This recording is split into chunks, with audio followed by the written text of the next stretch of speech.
Hello, welcome once again. My two earlier lectures have been becoming the part of my ongoing lecture series, Matrix Methods in Geometrical Optics. And in this third lecture, we will come across the reflection matrix. So what we are going to do in this video is reflection matrix. So the topic is reflection matrix.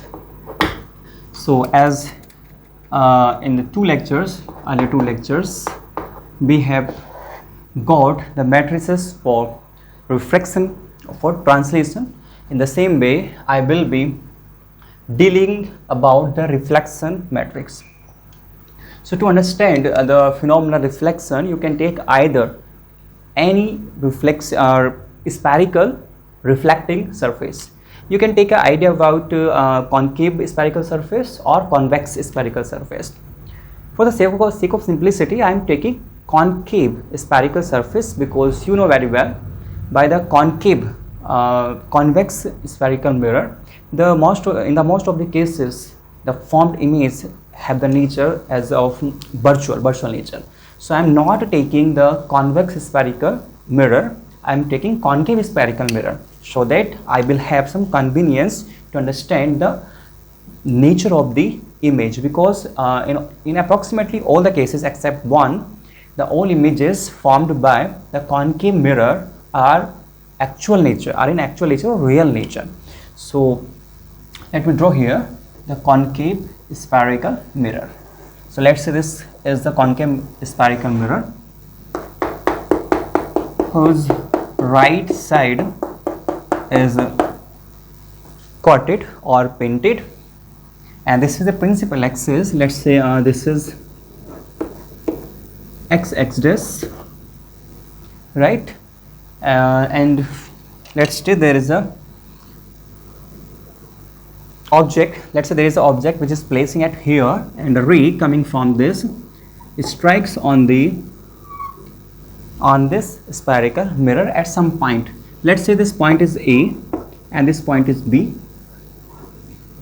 In order to understand the reflection by this concave spherical surface, I should have the normal of this spherical surface, which should be go from this point B. So let's say the normal of this spherical surface is nothing but is this one. Let's say this is the center. I am taking here the center of the spherical surface whose sphere this part is. Okay, so this is the normal.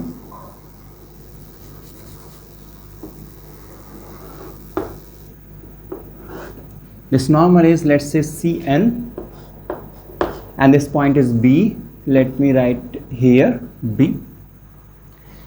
As you know very well, the angle made by incident ray with the normal is I.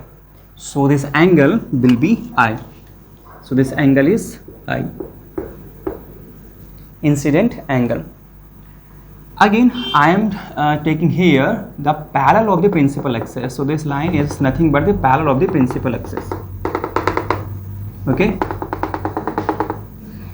Now this ray coming from this point object A, when it strikes at point B, will be reflected. Okay, and the reflection of this ray will be performed according to the laws of reflection. So let's say the reflected ray is going into this direction at the reflection point B, making some reflected angle. Let's say this angle is R. R is nothing but the angle of reflection or reflected angle.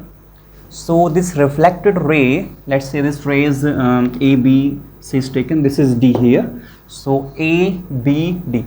AB is the incident ray and BD is reflected ray whose reflection has been occurred at the point B. This is the point of reflection. So the angle made by the reflected ray with the normal is nothing but R, and the angle made by the incident ray with the normal is I. For the sake of simplicity, you can take here that this normal is making an angle with this parallel of the principal axis, let's say any arbitrary angle. So I am taking here let's say phi. So this angle is phi. So the normal of this spherical surface is prone or is tilted at angle phi with the parallel of the principal axis. So here you can take a relationship between phi and I, r and I also. Again, for convenient, you should have the value of alpha 1 alpha 2. As we have done in the earlier lectures, we should have the angles made by incident ray with the parallel of the principal axis and the angle made by the reflected ray with the parallel of the principal axis, and they are respectively alpha 1 and alpha 2. So I am drawing the alpha 1 alpha 2 here. So this angle, let's say this is alpha 1 here, this is alpha 1, the angle made by the input ray which is incident ray, and this angle is nothing but this one angle is alpha 2. This angle is the angle made by the reflected ray with the parallel of the principal axis. So in order to have the matrix of reflection or reflection matrix, I should have the relationship between alpha 2 and the perpendicular distance of that point from which reflection is taking place to the principal axis. So let's say this distance is nothing but by both the phenomena, incidence and the reflection, is taking in the same plane, are taking the same plane. So let's say these are two distances, one is from the incident ray and another is from for the reflected ray, are y1 and y2 respectively, and by the geometry you can see here y1 is just equals to y2. So y1 is the perpendicular drawn from B on the principal axis for the incident ray or for the input ray, input phenomena, and y2 is the same, the perpendicular drawn from B, from this point B, from where the reflection is taking place to the principal axis for the output ray. This is just ordinary phenomena that incidence and reflection taking the same plane. So this is not a big deal what we are going to discuss here. Again, you can take this point as M. I will treat this M as here because this distance is just very that can be neglected. Now by the geometry of this figure you can take a relations. Okay, let me write this equation here. Let's say this equation is y1 equals to y2. So we have y1 equals y2 or y2 equals y1. Okay, I am giving priority to y2. Okay, so this is y2 equals to y1. Let's say this equation is 1 here. Okay, now from the diagram, let me take the relation between alpha 2, r, I, alpha 1 and phi, between all the angles. Okay, so from this scenario you can see here this alpha 1, okay, this alpha 1 and phi and I. What is the relationship between phi, alpha 1 and I? This complete angle is alpha 1, right, and this small angle is phi and this small angle is I. So this complete angle is nothing but the sum of phi and I. So from diagram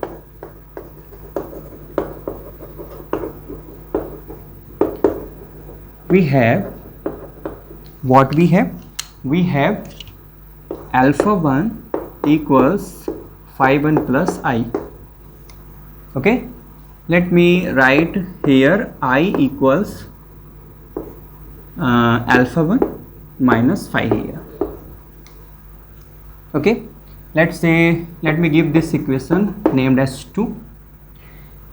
Also from the diagram I have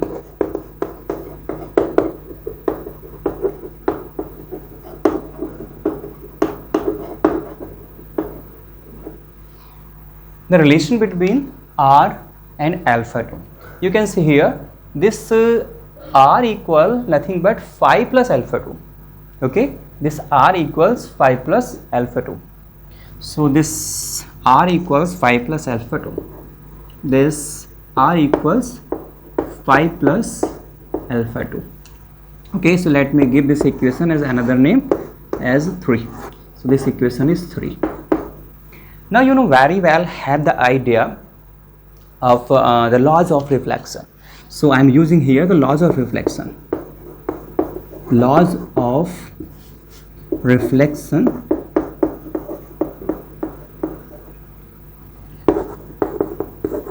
according to laws of reflection, the incident angle is always equals to the reflected angle. Okay, so this is the incident angle I, this is the reflected angle R. So equation 2 and equation 3 should be equal to each other. So let me write the equation 2 and 3 equal to each other. So this is alpha 1 minus phi equal phi plus alpha 2. This is alpha 2 equal what? This is alpha 1 minus 2 phi. Okay, this phi will be in the LHS of negative and this is minus phi already here, so this will become 2 phi. Now to have the value of phi, you can again go through this diagram. In this diagram, this is right angle triangle because this is a perpendicular from B to the principal axis. So this is phi, this will also have phi. Again, I am taking this right angle triangle here. Okay, what about this distance cm? Again, m can be regarded as coinciding at this point P here. This is called P in your optical phenomena. So this cm is nothing but Cp and is nothing but the radius of this curvature or radius of this spherical mirror. Okay, so this is r here and this is y1 or y2, you can take either, and this angle is phi, so this angle will be also phi because these are the alternate interior angles. Okay, so this phi, I have this base and I have this perpendicular, so relationship between base and perpendicular come from tan phi or cot phi. So this is tan phi equals perpendicular, this is y1 or y2, anyone. So I am writing here as let's say y1. Okay, so y1 upon what? R. Now just remember here, this r is taken into the negative x-axis, so this will be of negative sign according to the sign convention. As you know very well, the all angles are very small, so their tangent can be taken as simply as its angle. So this is only phi, so phi equal minus y1 upon r. So I can replace phi as minus y1 upon r here.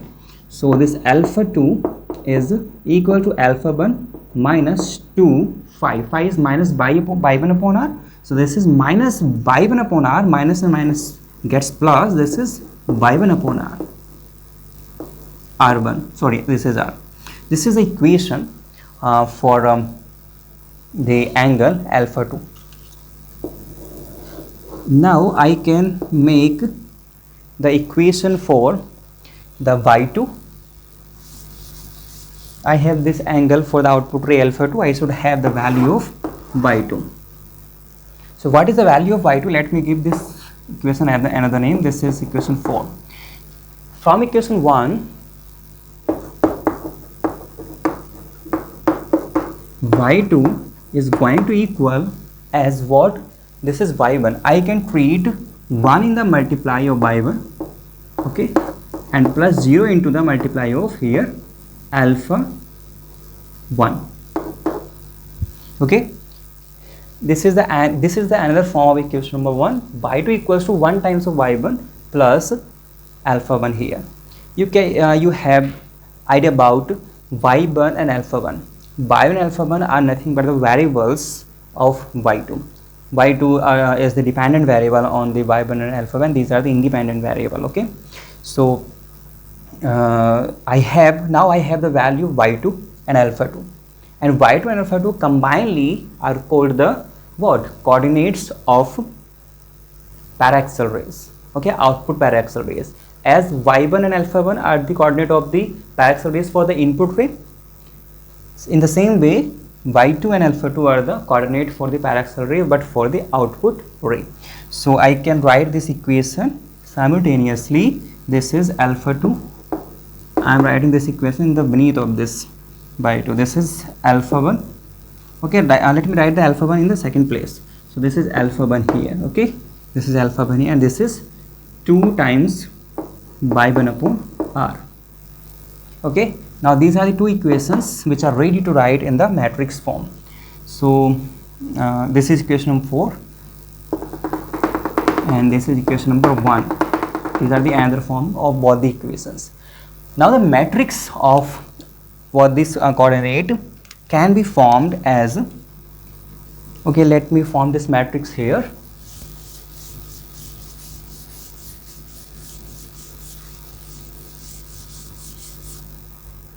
So this will be like this, by 2, alpha 2. This is the matrix for output ray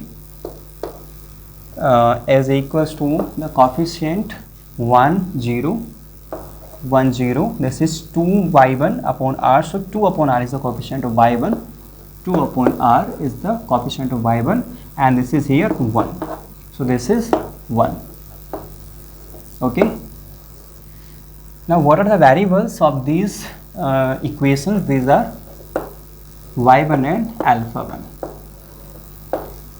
Okay, so this is the complete matrix form of this reflection procedure. Here this is known as output matrix, this is known as reflection matrix, this is reflection matrix, okay, RL, and this is input matrix. Okay, now you can write the relation between OM and RM and IM. So OM, output matrix, is the product of reflection matrix to the input matrix. If you are interested to write the order of all these three matrices, so the order of OM is 2y1, so this is of 2y1, and the order of reflection matrix is 1 2 1 2 2y2, and the order of this input matrix is 2y1, this is again 2y1. Now you can easily define the this reflection matrix or output matrix in terms of reflection matrix. So output matrix is nothing but the product of the reflection matrix to the input matrix. Also this matrix equation can be defined in terms of its order. So the order that output matrix having order of 2 by 1 is equals to the reflection matrix having order 2 by 2 multiply to the input matrix having order 2 by 1. So when you get multiply the reflection matrix having order 2 by 2 to the input matrix having a 2 by 1, you will achieve the output matrix having order 2 by 1. Okay, so this is the reflection matrix. This is 1 0 2 upon r, and this is 1 here. Okay, now if you are interested to find the determinant of the reflection matrix, then determinant of reflection matrix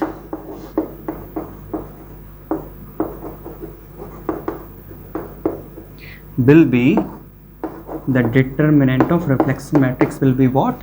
1 multiplied by 1 minus 2 upon r into 0. So this factor will go 0, and this is 1 multiplied by 1 is simply 1. So determinant of reflection matrix is 1. So this was all about the reflection matrix, as we have done in the last lectures as refraction matrix and translation matrix in the same order. This is the reflection matrix. So let's stop this video lecture right here.